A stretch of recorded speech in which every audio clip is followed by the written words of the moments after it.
Do you schedule a game like this intentionally before you play the crosstown shootout? To be honest with you, I wish I could take credit for it because coming back from 3 days in the Caymans, you know, playing 3 in a row is a lot mentally and physically on your team. And then obviously traveling back from the Caribbean. But I'm not really not. I think what we do is, the truth of the matter is, you get these tournaments are scheduled years in advance to get into them. Then your high level opponents in the non-league. In our situation, we're just trying to get them.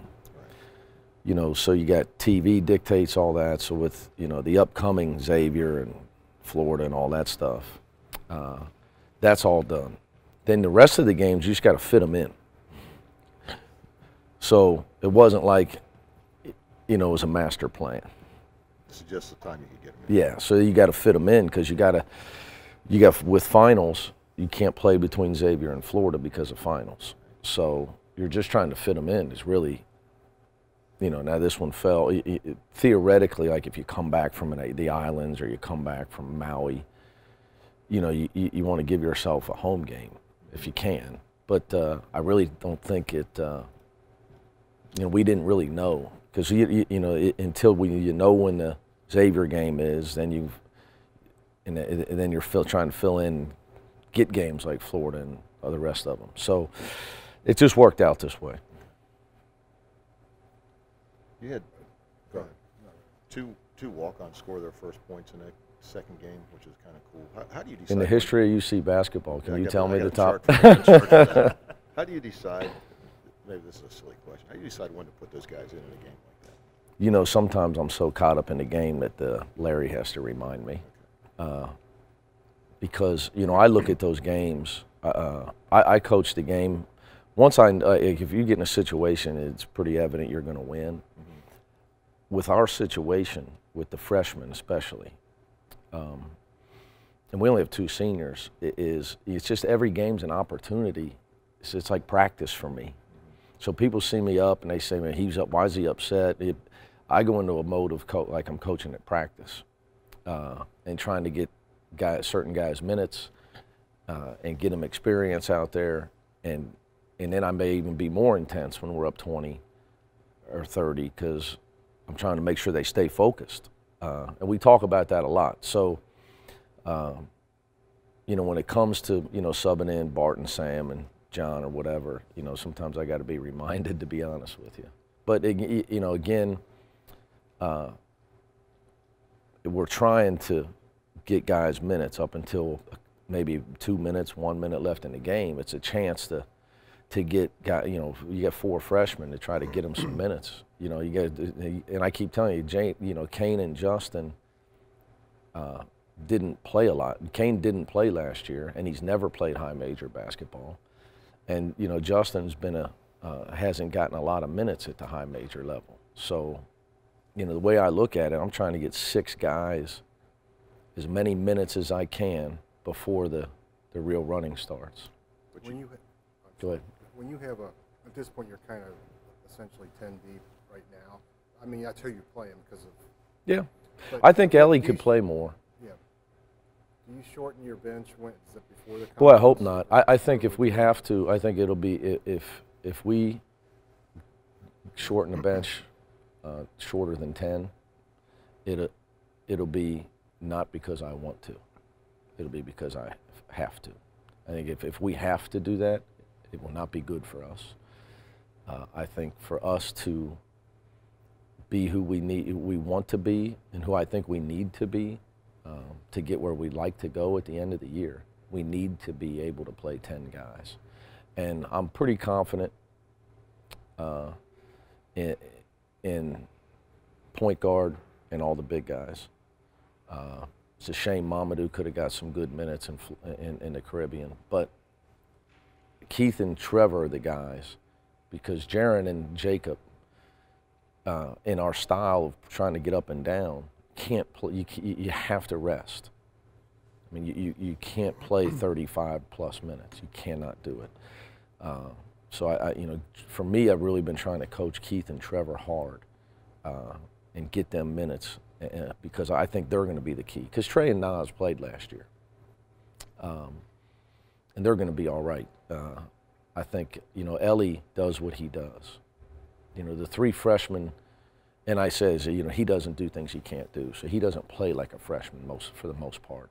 The three freshmen, Keith, Trevor, and Mamadou, very talented guys, but they're freshmen. And all you got to do is watch Kentucky play and realize at times I couldn't imagine coaching all freshmen. Couldn't imagine it. Because they do. It takes a year or two to get a guy sound fundamentally at our level. Just like in the pros, it takes guys 3 or 4 years. So, you know, but I do think we're going to, Keith and Trevor in particular, because having subs on the wing are going to be important for us to be able to maintain our style and our depth. What is Mamadou's status? Mamadou's fine. Just to not bore you with it, because I don't really even understand it all. It was stuff stemmed from his previous stop here in school, where somebody messed some stuff up. He'll be able to play Monday? Oh, yeah. No, he's eligible to play. It was just we were concerned, and he's legally in our country. It's just getting his paperwork righted 100%. So before he was to leave the country. You know, he didn't want to take the chance either with it. I mean, he understands. So it's, you know, the guy, you know, I know people from here don't really understand. People that are not from here are keenly aware, because I guess, you know, they have relatives and friends that get stuck out and can't get back in, things of that nature. You know, David Narsick went through it when he was here. When his father passed away, he had a lot of, you know, he didn't go home for the funeral. Our office here is at the university, international office is on top of it. How'd you come out physically from the tournament? I got some rest yesterday. I knew that was coming. You knew as soon as you said it, didn't you, Chris? How about your players? Anybody? You know, I hope that, we're in pretty good shape. You know, we didn't have to, I don't think anybody played too much, so that's a good thing. You know, I keep referencing that because there's going to be games where, you know, like the Buffalo game where you got to ride Gary Clark 35 minutes or whatever. So, fortunately, right now, looks like we're in decent shape physically. Gary's okay after the falls. I mean, obviously, he came in and played. Yeah, you know, a guy like Gary, Gary's a soldier. I mean, you know, he knows it's his last year. So he's, you know, Gary's a guy. He's icing in bed. He's going to bed early. He's on a mission this year. So even if Gary's sore, he might tell you he's sore, but they have to chain him to the training table probably this year to keep him off the floor. You've talked about Justin Jennifer a lot already, yeah. But I have to write a program story for him, so I'm going to ask you. Can I say I told you so yet? You can. Okay, told you so. When he first signed, I remember going online and watching him, highlights of him. He's all with all I was real impressed by that. Did you have to tone that down when he came here? Yeah, no question. You know, I thought Justin. You know, I said it early on. You know, in high school, he was so much the best player that he basically just did whatever he wanted, and he had to learn a couple things, major things on offense, because he's a tough kid, you know, and you know, most of the kids from Baltimore got a toughness to them. So defense wasn't a problem for him. He ain't afraid to dig in. I think he's probably our best box out guy, but he had to learn two things. One, turnovers count, and risk reward with passing and taking care of the ball. And then two, you can't go to the rim and finish over bigger people every play. And you've got to work hard on your jump shot, and you've got to stay on the ground and pick your spots as far as using your speed to get to the rim. So using his, you know, taking care of the ball was one, and then two, like how to use his speed and becoming a better shooter. You know, it's just an adjustment for all these guys. Like for Justin, it's just different at this level because the defense is different. That's all. And you can't be effective. Some of the ways you were effective in high school don't work at this level.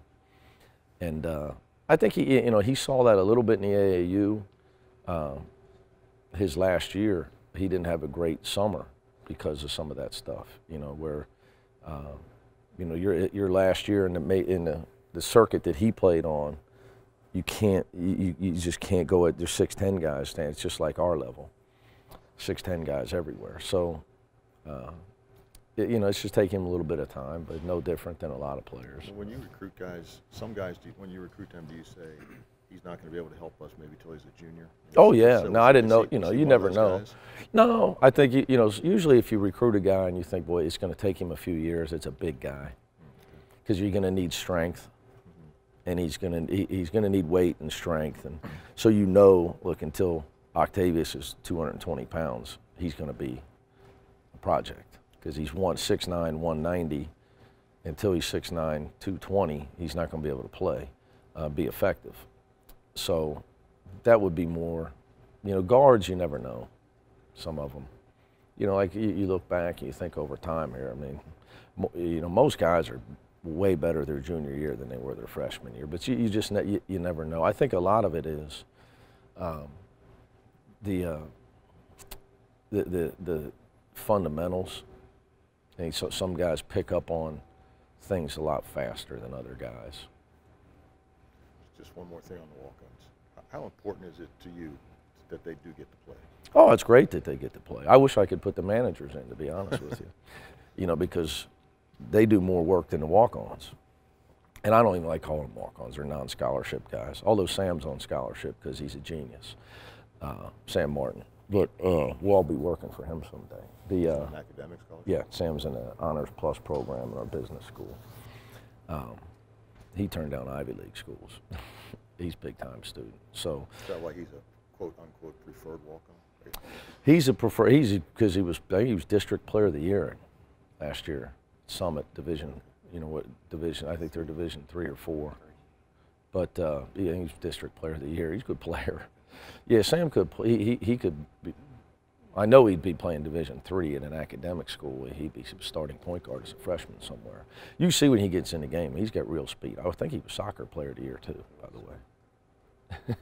yeah, he's good. He's a good player. But the managers, our managers do more work than anybody. So it'd be great if there was a game where you could suit up the managers and sneak them in there. Don't they play the Xavier managers every year? I believe they do. I'm a little busy during that time. You don't go watch that? Yeah, I missed that one. I hear the stories about it.